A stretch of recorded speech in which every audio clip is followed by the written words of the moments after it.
Hello guys! So ayun na nga, ayan na si Mana. O, iniwan pala yung cellphone niya dyan at nagbi-video pala siya without knowing na pupunta siya sa akin, lalapit siya sa akin. O, ayan nga siya.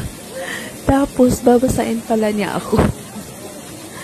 Alam niyo guys, yung time na yan, dito, nasa Tugunan Falls kami yan. Sobrang lamig talaga yan dyan. Grabe, parang may yellow siya.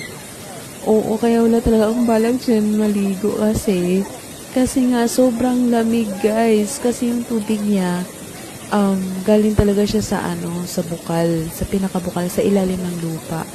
So may yan dyan, tubo na nagkukonekta na naka-insert siya. Hindi, na siya doon, nakatusok sa lupa, sa ilalim ng lupa, papunta dito sa may swimming pool.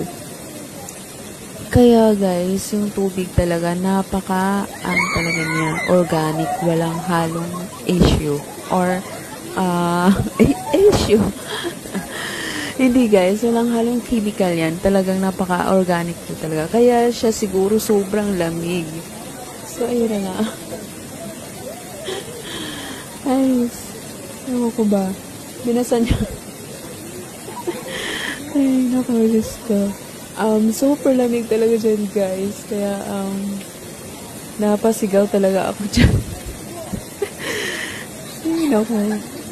Enjoy naman siya, guys. Napakalamig lang talaga. As in, pag pumunta kayo dito, siguraduhin nyo may jacket kayo, balot na balot kayo sa mga lamigin dyan, katulad ko.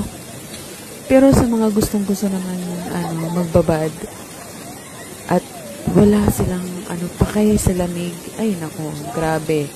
Talagang kontentong-kontento kayo sa lamig. Yan yung masasabi ko talaga.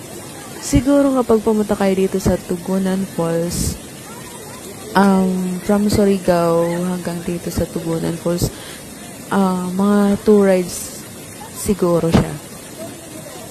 I guess, mga 2 to 3 rides. Mga ganun. Okay, so, pwede kayo rin magpasama ng tour guide. Hindi ko lang alam kung magkano bayad. Oo, so, kasi, kakilala kasi ng ko dyan, sister-in-law.